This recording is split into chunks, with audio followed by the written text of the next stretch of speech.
Right, mailbag time. A few things here. We'll do this one last as always.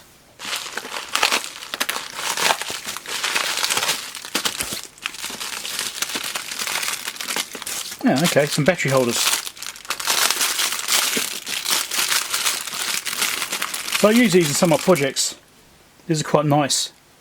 So these are 18650 battery holders. It's got two mounting holes here and they're flush mount. So you've got options here. You can actually just literally surface mount onto a PCB because you've got the footprints here. You can actually just have it on a PCB like that and maybe have some reinforcing screws in there to help mount it on. But I actually use these inside project boxes.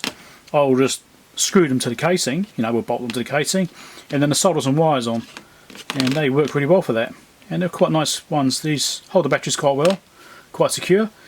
If it does have an impact, they will pop out. So I do actually put things like a cable tie around them and things like that as well. Different options you could do, but I've had all different ones in the past, and these ones are actually quite nice.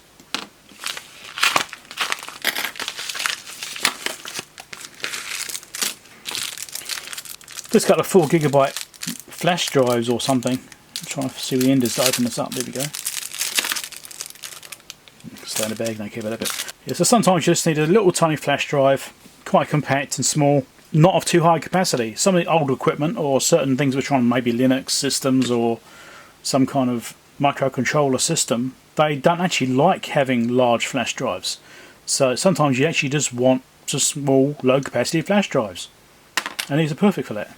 But even 4GB is plenty for a lot of things I use these for. Things like test equipment, like my signal test equipment here, every single thing has got, yeah, I'll get one. They've got these little flash drives in them. So these are low capacity drives, and I've got these in every single piece of my signal test gear.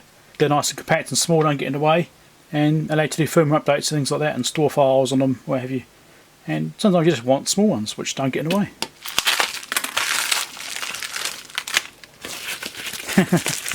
And here's another one. Must be going through a little phase again. So these are some more 4GB ones. We've got 3 more. Oh, an adapter of some kind. I think these are just flash drives. That's interesting. So I quite like these little ones. As long as they're enough to grab hold of and get them back out again. And this thing here, what's the story with this?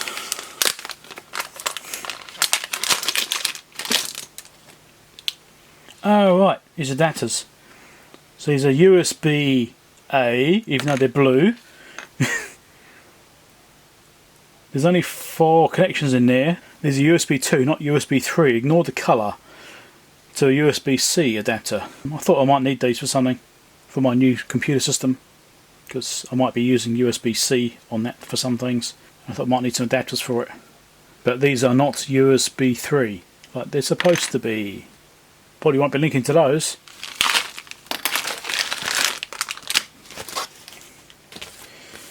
Right, what are these? 433 MHz antenna. So I was going to use some 433 MHz stuff for LoRa, and I've now changed my mind.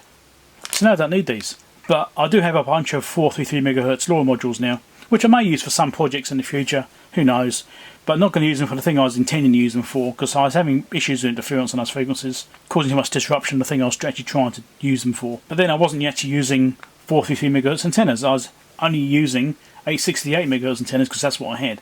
Not ideal, that could have all been part of the problem, but I bought some 433 MHz, these little stubby ones. I've got some other ones coming too, I think. So when I do go to use these modules one day for something, at least I'll have the right antennas for them next time. But yeah, right now there's no urgent need. How good are they? I don't know. I need a VNA for that.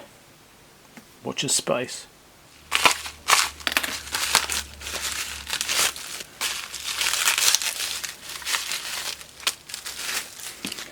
You get close on these ones, you won't be able to see them.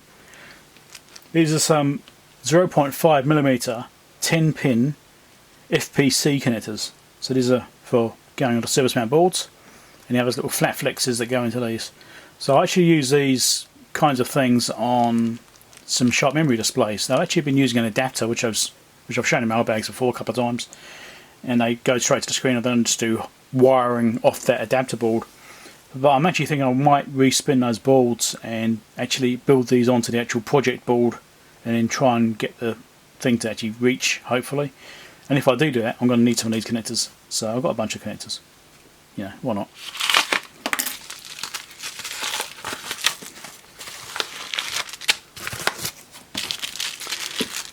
nothing too exciting. Some countersunk screws. All these 2.5mm, 3mm, a few different lengths. I showed some similar ones recently. I was just basically restocking. I've got an assortment kit. I've been using these sizes of screws in some projects, so I needed to replenish the stock I've been using. You know, it always pays to have some hardware laying around. Always pays to have it. You never know what you're going to need.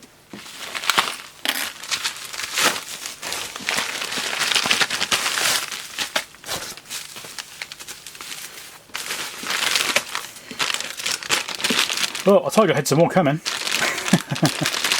few different ones. So I've got those little stubby ones, which I showed before, which are very low gain. Nice and compact though. And I've got some larger ones, which I wasn't quite sure what I was going to need and what would actually work. So I've got a few different sizes. Obviously different gains, different performances. I've got some longer ones too. So I'll probably play with these on a VNA when I get a VNA. Which, like I said, is watch this space. It's in progress. I'm going to be getting one. I've got the little tiny VNA thing which works okay, but I'd rather have a proper one. And now we've got a box here. Now I'm not sure if this might be a PB Tech box, right? If it's PB Tech, New Zealand local company, there's a good chance there's no protection inside this box. I always say this every time. PB Tech are awful for protection. If it is PB Tech, it might be somewhere else. Oh, it's got protection, so it's not a PB Tech box. Oh. Actually, yes, it is a PB Tech box. Have they started learning?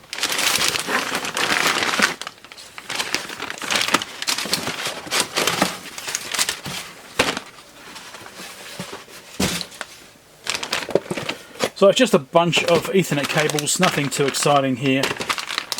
Now, I bought Ethernet cables before, and I actually used one recently on a NAS I was trying to set up. I got a little 2-drive NAS, little Synology NAS one, which I haven't really used. Been sitting around planning to use it for quite some time. And I set up the other day when I was trying to do this transition to my new computer. I was going to use it as a network drive to have all the files on that.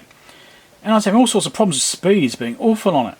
You know, I used a brand new Ethernet cable and it was just really slow. I was only doing 100 megabit, not gigabit. I wasn't getting gigabit speeds out of it. So I suppose I'm getting gigabit because I've got a gigabit network, and when you're trying to transfer terabytes of data over a 100 megabit connection, it takes a while. I think that's weird, you know, so I unplugged the cable, tested the cable tested fine, there's no apparent faults. Put it back in again in case it's a bad connection. Nah, it still didn't work very well, still doing 100 megabit. Swapped the cable to another one, got gigabit speeds. I lost a day trying to get this thing sorted out, thinking I've got some kind of weird software conflict or something. But no, it wasn't that, it's purely the cable was bad. It was a cable I got from AliExpress. So I thought, right, I'm not going to waste any more time with these bloody dodgy cables. So I bought some local ones. So I got some Dynamics Ethernet cables. Dynamics is a decent brand, and also a Belkin one as well, longer one. So now I've got some stock of some decent Ethernet cables, which I should be able to trust, unlike the one which I got from AliExpress, which I was a bit suspicious about because it felt a little bit flimsy. I think I was right to be suspicious. I think they didn't actually use good quality cable. I mean, the connections are there, but I think the wires themselves aren't good quality. I think they're probably aluminium coated or something, which is not a good thing for Ethernet cables.